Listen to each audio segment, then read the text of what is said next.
Oh, listen to this. Imagine you made it as a footballer. Imagine you had thousands of fans jokingly calling you the next Messi. You were getting sponsorships left and right, making millions a year, driving around in Lamborghinis and Rolls Royces, just living the dream. Well, if you were in that position, just exactly how much would you be willing to risk in order to make even more money? Would you risk your entire football career? Would you risk all your sponsorships, your ability to even enter your own country? Would you risk going to jail? I bet that 99% of you would answer no to every single one of those questions, but there's one person who was actually faced with all of those dilemmas and actually decided to risk it all, going from being one of the hottest prospects in Europe, being nicknamed Pro Messi, taking Player of the Year awards, leading goal-scoring charts, to entering a life of crime, being caught up in multiple investigations, being charged with attempted murder, and being accused of smuggling 4,000 kilos of cocaine. Eventually, being forced to flee the country, leaving his career behind to live like an exile in Moscow. If you haven't caught wind of it yet, I'm talking about Quincy Promes. Get it? Promesi. Quincy Promes is a drug dealer. Regardless, today we're gonna look into what happened, what is going to happen, and whether or not there was any way to predict this would happen. Never. Because, well, I'll try not to be too judgmental. I have to say that out of all of the players in the world, it isn't exactly surprising that Promes was the one to go down this route.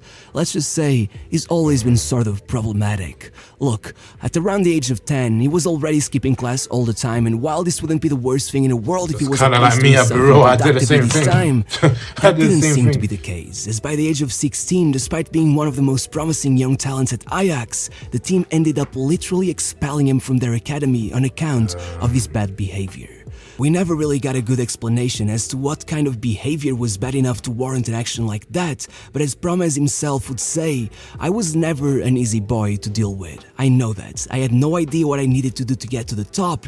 I loved chaos, and I never held my tongue for anyone.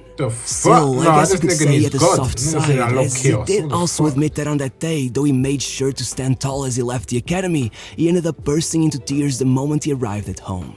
In fact, hadn't it been for his mom picking him up and insisting that he had to keep on playing, he would have quit football for good. He really did feel that without Ajax he had no shot at making it, but yeah, he was completely wrong. In his first year away from Ajax, he ended up joining Haarlem, which, sure, it was just a second-tier club that would literally go extinct by 2010.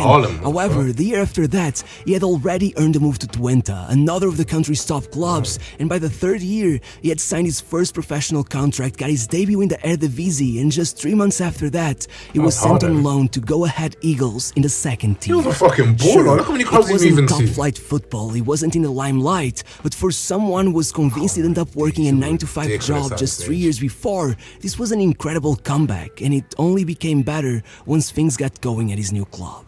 Just guess who was his coach there. Just a 43-year-old rookie manager taking on his first senior job after years of coaching at youth level and a forgettable career as a center-back. His name was Erik ten Hag.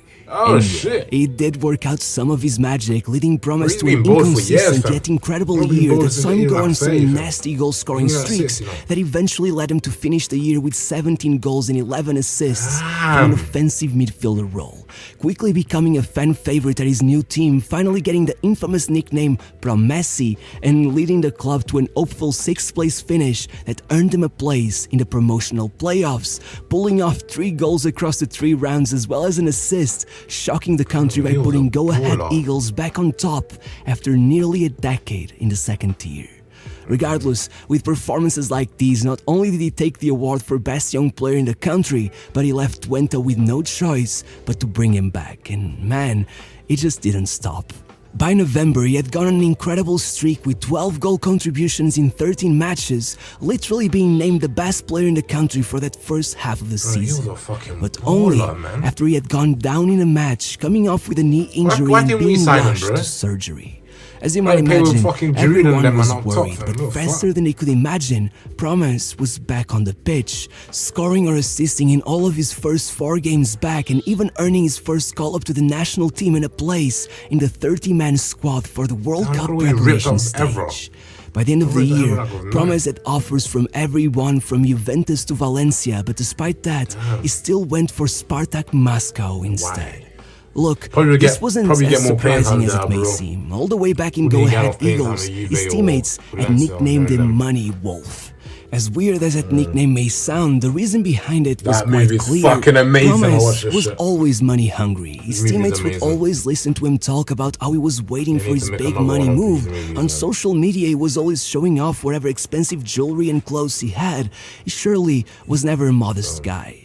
In Yeah. fact, he had frequently been criticized for That's being not so humble, bro. extravagant, at one point That's even not deleting humble. all of his Instagram posts as a way to show that he was determined to focus on his career. But well, not only did that change in behavior not last, but the move to Spartak led a lot of people to lose faith in him. How is that, bro? Especially Fuck. as his first season there ended up being a bit underwhelming, settling for just 13 goals and 5 assists, leaving him in a awkward pretty good. position, still winning the award for really being the good. What are you club's talking best about? player, despite the fact it would already be forced to deny rumors that he'd be leaving. Still, thankfully, amazing, I though. guess, he didn't leave and instead went on to massively improve the next season, being named Player of the Month in August, September, October, and November, finally admitting there was some truth to the transfer rumors by the time New Year's came around, and then igniting them even further by going on maybe the greatest streak of his career, with 18 goal contributions in 18 matches, being named the league's second best player, and leading Inter Milan and Liverpool to come out gunning for I his remember when transfer. Liverpool were on Only his for arse, Promes bro. to once again disappoint Liverpool on his everyone fucking by instead arse. signing a contract renewal that ensured he would get more money than ever.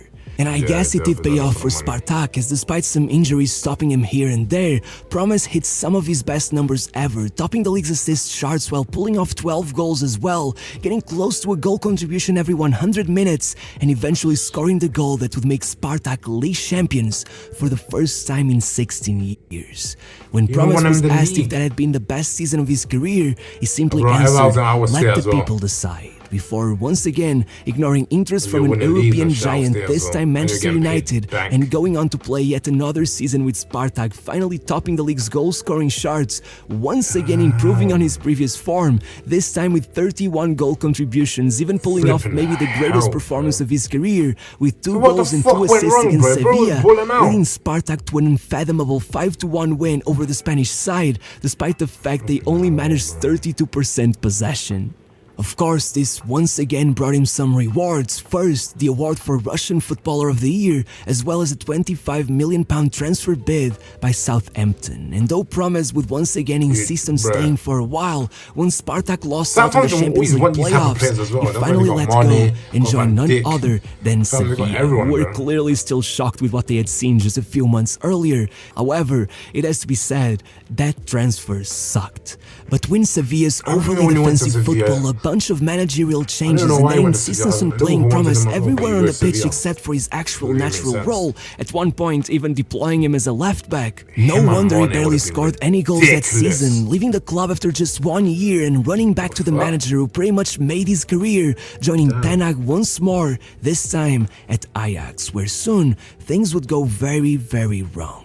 With his market value plummeting following such a disappointing season, Promes surprised everyone by once again bouncing back seamlessly, pulling off 10 goals and 3 assists in the opening 14 league games, scoring against every team he faced in the Champions League group stage, and even pulling off a man-of-the-match performance in a See, 4-goal draw if you came against to Arsenal, none of that will be happening.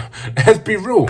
You've seen our project. None of this will be happening to you. You'll be our star player. You'll be our number 1, number 2 man, because we had Sanchez and Ozil at the time. So you'll be our third choice. Like, you'll be doing well. But look at you getting bopped around. Like one girl. Well, what's going on? Stick with one team.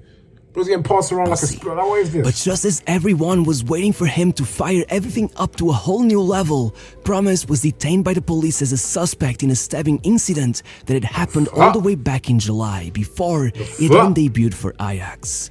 According to the reports, Promes was in a family birthday party, Now we're completely stabbing guys. drunk, when he got into a feud with one of his cousins over a €3,000 necklace he had Ain't no way he supposedly stabbed his stolen cousin. from his aunt, no way he eventually stabbed getting his into a cousin. physical argument, yelling out that he would kill him, and then stabbing him in his knee, rupturing What the his ligaments. Fuck. Though Promes would soon be stabbed his released as he cousin. awaited trial, struggling with 2 injuries and all the media attention he was getting for his court case, his form dropped massively over the next 6 months, even being dropped from the World Cup squad as the federation decided they couldn't risk having a criminal in the squad. And so, by February of the following year, basically he had Music moved Reader to 2.0, Spartak once again. except for, But if the you're sexual thinking that shit. this transfer only came as a result That's of his crazy. poor What the form, fuck? you're very much wrong. Let's just say it came very late into the winter transfer market, and conveniently, right after it became clear that Promes would be charged with attempted murder. Speaking of things being oddly convenient, Russia obviously has no extradition agreements with the Netherlands, meaning that just as things got ugly, Promes found himself in a position where he was completely invulnerable and above the law. Regardless, at that moment, there was no actual evidence against Promes. It seemed almost self-incriminating for him to run away the way he did. But well, he probably knew a lot more than we did. You see, back in 2020, the Dutch police managed to intercept 4 tons of cocaine that were being stored in a harbor.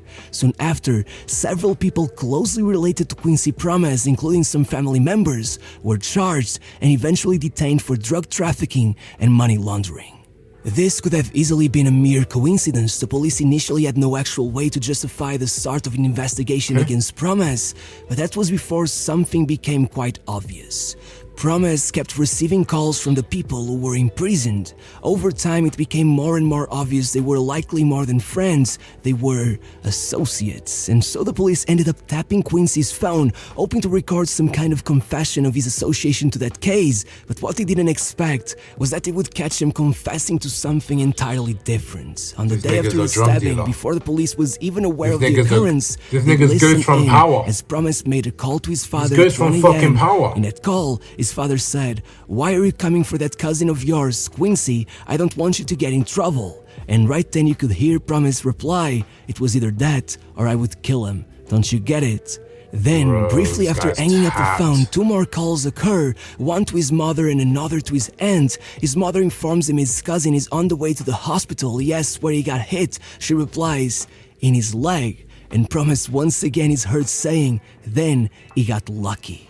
Following that This nigga's ghost. This nigga's a gangster, isn't he? This nigga's a gangster. What the fuck? Niggas stabbing people, drug dealing. That's not even football. What's the football for? Is football just a side hustle for you? Is the football just a side hustle? This nigga's basically he's ghost. What's his son's name? It's probably Tyreek or Ty Jr. or something like that. Ain't no fucking way you're just stabbing on fucking selling drugs. And then you're just playing football part-time. Like, what is this? Bro, my family I killed for. I don't care. If they disrespect you, they'll see who I really am. Not the footballer, but the other side of me. So you stabbed your... Wait, so you stabbed your auntie's son. You stabbed your auntie's son over a fucking... Lucky I don't carry a gun anymore, or it would have been much uglier. As you might imagine, shot your cousin. by the time the next season started, the police had indeed decided to persecute him. The evidence was she gave it to him as a gift? But conveniently, once again, the trial was delayed as one of the key participants fell ill. And even though he had to watch from afar as all of his assets in the Netherlands were seized by the authorities, he finally managed to get back to decent form, though it all felt a bit futile, with Spartak finishing 10th place regardless.